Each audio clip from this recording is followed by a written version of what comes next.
जो लोग बड़े बड़े वायदे करके दिल्ली से भागे और आके पंजाब बैठे और फिर से झूठे वायदों के ढोल पीटे, मैं उनसे पूछना चाहती हूं, भाई क्या हुआ तेरा वादा? जो वादा करी थी उन सभी बातों का जवाब आदरणीय केजरीवाल जी कृपया देने का कष्ट करें। मुख्यमंत्री जी से नहीं पूछना चाहती मैं, क्योंकि मुख्यमंत्री जी तो केवल मखौटा है, सरकार तो दिल्ली से चैनलाइज हो रही है। एक जो वायदा किया था पंजाब की बहनों को 1000 रुपए देंगे, सम्मान निधि, महिला सम्मान निधि 3.5 क्यों करवा रहे हो भाई? किस वीआईपी कल्चर के नाते करवा रहे हो? आज आपका सैकड़ों गाड़ियों का काफिला चलता है पंजाब के खर्चे से, जनता की खून पसीने की गाड़ी कमाई से। मैं जवाब चाहती हूँ माननीय केजरीवाल जी से, वो स्वास्थ्य व्यवस्थाएं जो आपने पंजाब के लिए कही, पिंड क्लिनिक खोलेंगे, क्या वो खोल दिए क्या? नए स्कूल खोलेंगे, खोल दिए क्या? और सबसे बड़ा प्रश्न मेरा, नशे के युद्ध नशे के विरुद्ध क्या हुआ? 3.5 साल में आपने नशा पंजाब से खत्म हो क्या किया? उसके लिए आपने तो उल्टा नशा माफियों के साथ में साठ गांठ करके पंजाब को और अधिक नशे में धकेल दिया। नकली शराब से लोग मर रहे हैं और आप क्या कर रहे हैं? आप बिल्डर माफिया के साथ मिलके बेचारे गरीब किसानों की जमीन हथिया रहे हैं। माननीय केजरीवाल साहब, जिस दिल्ली की जनता ने आपको इतना समर्थन दिया था, जरा सा नाराज हो गई दिल्ली की जनता आपके कुकर्मों से, तो पंजाब आके बैठ गए। जवाब चाहती हूं मैं आपसे, आज दिल्ली के लोगों को भूल गए? आज पंजाब के लोगों का खून चूसने के लिए यहां पर आकर के जिस तरीके की भ्रष्टाचार की राजनीति आप कर रहे हैं, सरकार को आपने खोखला कर दिया, पंगु कर दिया। वो सरकार पंजाब की जो शायद जनता के हित में काम करती, परंतु आपने आज उसे 4 लाख करोड़ के कर्ज के नीचे दबा दिया अपनी गलत नीतियों के कारण, जिसका हर्जाना किसे भुगतना पड़ेगा? पंजाब की जनता को। मैं पूछना चाहती हूं आपसे कि जो पंजाब से नशा हटाने की बात करते थे, आज हर गली में, हर स्कूल के बाहर वो चिट्टा बिकता है। बजाय एक बुलेट ट्रेन मिलनी चाहिए थी, वो चिट्टा एक्सप्रेस में पंजाब को तब्दील कर दिया गया है। इसका जवाब कौन देगा? भगवत मान जी, जो खुद नशे में डोलते हैं। जो खुद नशे में होगा वो पंजाब को क्या नशा मुक्त करेगा? ये जवाब मैं मांगना चाहती हूं आपसे। जो लोग लगातार पंजाब को नुकसान पहुंचा रहे हैं, वो लोग जो लगातार पंजाब की सुरक्षा के साथ खिलवाड़ कर रहे हैं, वैसे तो उनके लिए ये बात कही जाए कि भोली सूरत दिल के खोटे, नाम बड़े और दर्शन छोटे। वो दर्शन दिखाने आई हूं मैं दिल्ली से आपको, जो दर्शन दिल्ली में बड़े बड़े वायदे करके उन्होंने कहा कि हम दिल्ली को लंदन बना देंगे, पेरिस बना देंगे, उसकी सच्चाई खोलने आई हूं कि लंदन पेरिस तो छोड़िए, देश की राजधानी दिल्ली को उन्होंने 10 साल पीछे धकेल दिया, जहां एक भी काम उन्होंने डेवलपमेंट का नहीं किया। केवल और केवल भ्रष्टाचार, विज्ञापन, एडवर्टीजमेंट। उन्हें एक ही चीज इस पढ़ी लिखी सरकार को आती थी, समझदारी से वो रास्ता निकालना जहां काम ना करना पड़े और प्रचार बढ़िया हो जाए। और दिल्ली में ऐसे ऐसे काम उन्होंने किए जिसमें उसका चिट्ठा बताऊं तो पंजाब के लोग हैरान रह जाएंगे, जहां योजना के मद पे कुछ खर्च नहीं हुआ, पर एडवर्टीजमेंट पे 10-10 गुना ज़्यादा खर्चा हुआ। बताना चाहूँगी, पराली का नाम तो आपने सुना ही है कि जब दिल्ली में पॉल्यूशन होता था तो नाम लिया जाता था कि आसपास के राज्यों से पराली की वजह से पॉल्यूशन होता है और हम एक दवाई बनाएंगे। उस दवाई का इतना प्रचार किया कि उसमें उन्होंने 80 करोड़ रुपए लगा दिए। मैं पंजाब वालों से पूछना चाहती हूँ, क्या कोई दवाई दिल्ली से आई थी जो पंजाब की पराली पे छिड़की गई हो? बनी ही नहीं।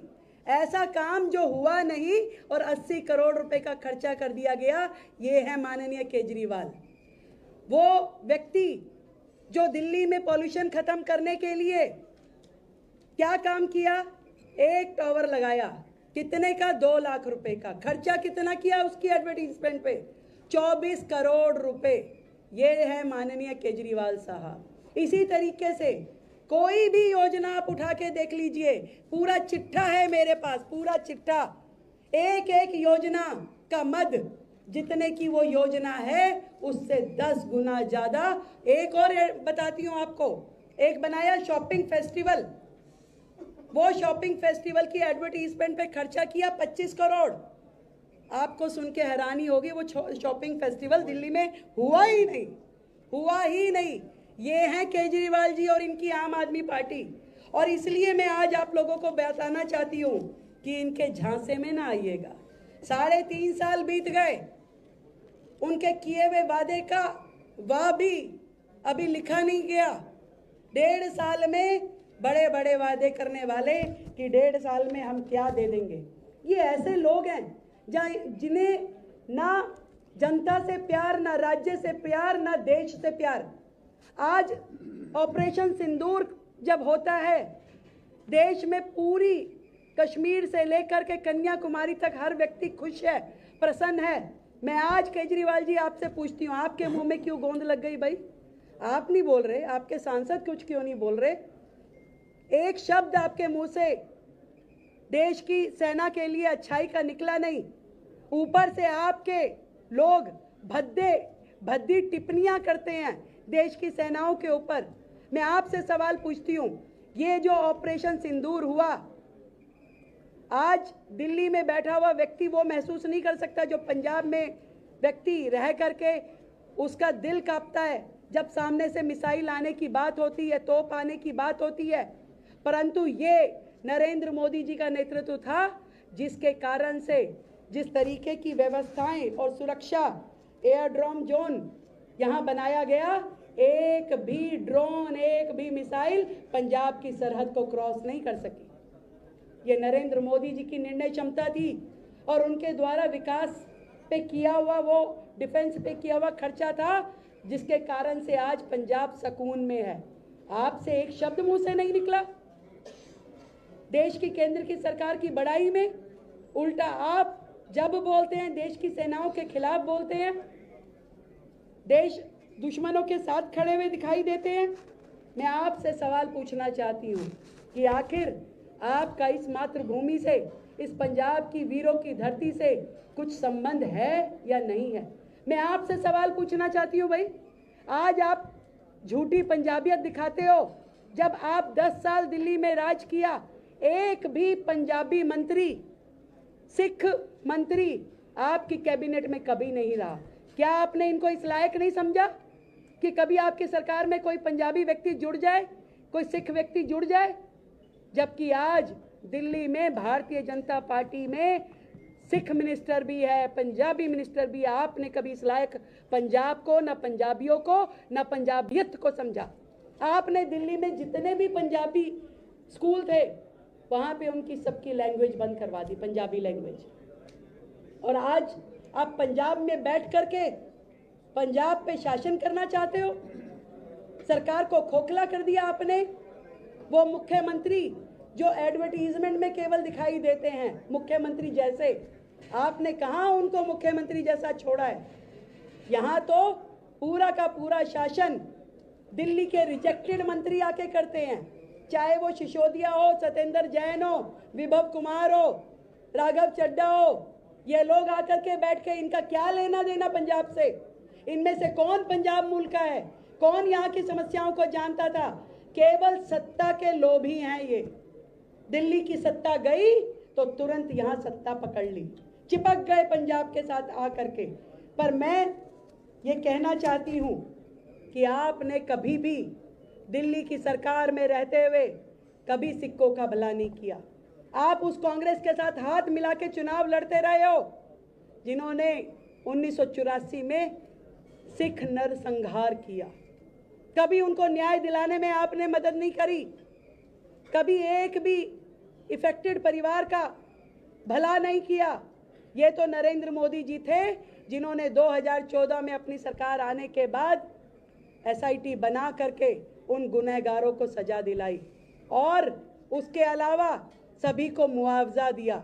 आज दिल्ली में जब हमारी सरकार आई भारतीय जनता पार्टी की, तो हमने उन सिख परिवारों को नौकरी देने का काम शुरू किया है और पहले 125 लोगों को, सिख बंधुओं को, उन परिवारों को हमने नौकरी का पर्चा दिया, उनका नियुक्ति पत्र दिया है। क्या किया भाई केजरीवाल सरकार ने?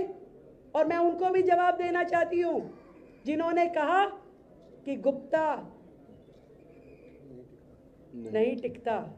बताना चाहती हूँ ये गुप्ता है, काम करेगा पुख्ता और किसी भी झाड़ू वालों का अरोड़ा बन नहीं सकता इनके लिए रोड़ा। समझ लीजिए, ये पंजाब की जनता है, लुधियाना की जनता है, समझ चुकी है। दिल्ली वालों को तो 10 साल में समझ आई, पर पंजाब वाले असली घी और दूध पीते हैं, इनको जल्दी समझ में आ गई है। ये आपकी काट की हांडी चढ़ने नहीं देंगे। और जिस तरीके से आपने वादा खिलाफी की है, पंजाब की बहनें आपका स्वागत करेंगी। आप पहुंचिए तो सही। आप वोट मांगने की बात कर रहे हैं, आप चाहते हैं कि आपको जनता वोट देगी। मैं पूरे विश्वास के साथ कह सकती हूँ ये लुधियाना वेस्ट की जनता है, इतनी समझदार है और ये लुधियाना वेस्ट ही 2027 की पिक्चर का ट्रेलर बनेगा और यहाँ से भारतीय जनता पार्टी का प्रत्याशी जीतेगा और जीवन गुप्ता जी यहाँ के विधायक बनके विधानसभा में ना केवल लुधियाना की बल्कि पंजाब की आवाज़ उठाएंगे। और एक केंद्र सरकार जो इतने अच्छे काम पूरे पंजाब के लिए कर रही है, विशेष रूप से लुधियाना जो रेलवे स्टेशन का यहाँ पे जीर्णोद्धार हो रहा है, जिस प्रकार से बठिंडा में एम्स खुला, जितनी भी केंद्र की परियोजनाएं यहाँ चल रही है, पंजाब वालों का हक है इस डेवलपमेंट पे।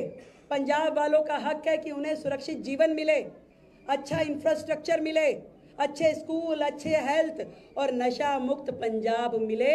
और ये जानते हैं यहाँ के लोग, यदि पूरे पंजाब का कोई भला कर सकता है तो वो है आदरणीय नरेंद्र मोदी, जिनके दिल में पंजाब के लिए इतना प्यार है, जिनकी वजह से आज आप देखिए पूरे पंजाब के लिए जो जो कार्य किए गए। मोदी जी ने करतारपुर कॉरिडोर जो खोला, सिख समाज के लिए कितनी बड़ी बात थी। जब अफगानिस्तान से गुरु ग्रंथ साहब जी को लेके आया गया, वो कितनी बड़ी बात थी। जब साहबजादों की का 26 दिसंबर को वीर बाल दिवस मनाया गया, वो पूरे देश में कितना बड़ा महोत्सव बना। जब गुरु नानक साहब की 550वीं जयंती को इतना भव्य स्वरूप दिया गया, वो हमारे पूरे के पूरे सिख समाज के लिए कितना बड़ा सम्मान था। एकमात्र वो व्यक्ति है जो सच में पंजाब के हित में, पंजाबियों के सम्मान में काम करता है। और पंजाब भी विकसित भारत की, विकसित पंजाब की यात्रा को करना चाहता है।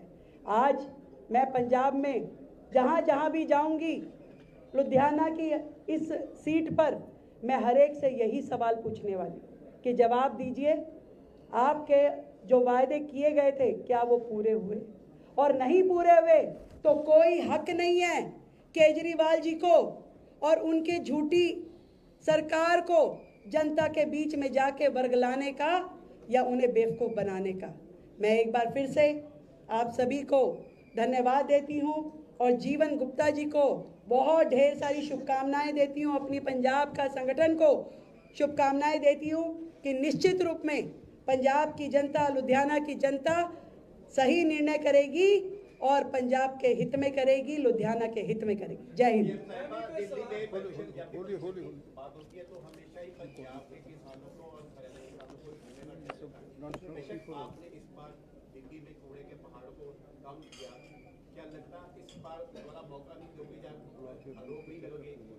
आरोप लगाने वाले भी पंजाब में ही बैठे हैं जी।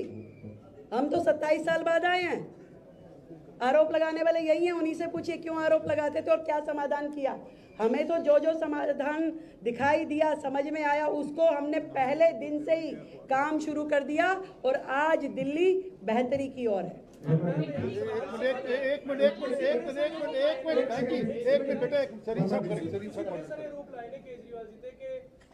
फेस्टिवल करवाया गया पर फेस्टिवल होया नहीं, पैसे खर्चते गए। इस तरीके के बहुत सारे स्कैंडल ਤੁਸੀਂ ਕਹਿ ਰਹੇ ਹੋ, ਸਕੈਮ ਜਿਹੜੇ ਸਾਹਮਣੇ ਆ ਰਹੇ ਨੇ ਇਹਨਾਂ ਦੇ, ਕਿਉਂਕਿ ਸਰਕਾਰ ਤੁਹਾਡੀ ਐਕਸ਼ਨ ਕੀ ਲੈ ਰਹੇ ਹੋ ਤੇ ਪੂਰੀ ਇੱਕ ਰਿਪੋर्ट ਤਿਆਰ ਕਰ ਰਹੇ ਹੋ ਕਿ ਕਿੰਨੇ ਪੈਸੇ टोटल। बिल्कुल बिल्कुल, आपने बड़ा अच्छा सवाल किया।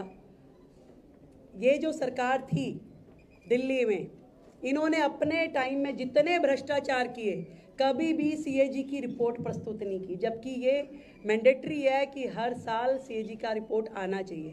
पहली बार इन लोगों के दिल्ली से जाने के बाद हमने विधानसभा में 6 सीएजी रिपोर्ट जो इनकी करतूतों की थी, जो इनके भ्रष्टाचार से भरी थी, उसको प्रस्तुत किया और अब कानून उसको अपने हाथ में ले चुका है। और आपके यहाँ जितने भी ये लोग घूम रहे हैं सब जमानत पे घूम रहे हैं, किसी भी दिन दोबारा से पकड़े जाने हैं।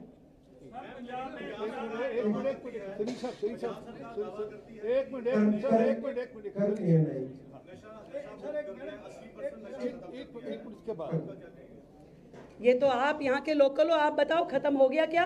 कौन कह सकता है खत्म हो गया? जनता बताएगी खत्म हुआ कि नहीं हुआ। आज नशा खत्म हो गया तो क्यों ये मौतें हो रही हैं? क्यों स्कूलों के बाहर वो चिट्टा दिखाई दे रहा है? कैसे युवा मर रहे हैं? ये तो आपने जवाब देना है। मेरा प्रश्न ये एक सेकंड मेरा प्रश्न ये है, क्योंकि जो पहले पूछा था क्या जो भ्रष्टाचार दिल्ली में आप कह रहे हैं कि इन्होंने किया है, उसका कि केस रजिस्टर इनके खिलाफ होगा या नहीं? हो गए हैं। मैंने आपको बताया कि ये सारे लोग जमानत पे घूम रहे हैं, यहाँ पे रोज सम्मन काटे जा रहे हैं। सिसोदिया जी तो अपनी डेट पे भी नहीं पहुंचे थे क्योंकि पंजाब चुनाव में लगे हुए थे। सबके खिलाफ रजिस्टर्ड केस है। हाँ, ये बात ये आपने ठीक कही। मैंने भी जब पूरी स्टोरी समझी तो ये समझ में आया कि एक पार्टी अपने सांसद को ही हटा के विधानसभा का चुनाव लड़ाती है, क्योंकि केजरीवाल साहब के लिए दिल्ली में अब सारे स्कोप खत्म हो गए हैं। वहाँ की जनता ने पूरी तरीके से उन्हें रिजेक्ट कर दिया, पर सत्ता में रहने का उनका शौक है, महंगी गाड़ियों में काफिले में घूमने का उनका मन करता है। तो इसलिए उन्होंने सोचा कि मेरा राज्यसभा जाने का जो रास्ता है वो पंजाब की लुधियाना वेस्ट से होके गुजरेगा। तो इसलिए उन्होंने पंजाब का हक मार के, जिस सीट पे हक पंजाब के लोगों का होना चाहिए, यहाँ के रिप्रेजेंटेटिव का होना चाहिए, दिल्ली में भ्रष्टाचार की अलग जगह के अब वो पंजाब के माध्यम से राज्यसभा जाना चाहते हैं। सारी चीजें आप देखिए ना, पंजाब में ना तो कोई सरकारी अफसर अपना है, सारे दिल्ली के जो उनकी भ्रष्टाचारी टीम थी सबको लाके यहाँ बिठा दिया। यहाँ तक कि मंत्री के बंगलों में भी वही भ्रष्टाचारी अफसर रह रहे हैं। मतलब वो आज पंजाब के मंत्री का स्टेटस नीचे है जी, वो कहाँ रहेगा वो उसकी चिंता नहीं है। परंतु जो लोग उनके भ्रष्टाचार के साझी अधिकारी थे, जितने उनके सेक्रेटरीज थे, सबको पंजाब लाके बिठा दिया गया है कि दिल्ली को तो निचोड़ लिया, अब देखे पंजाब में से क्या बाकी रह जाएगा।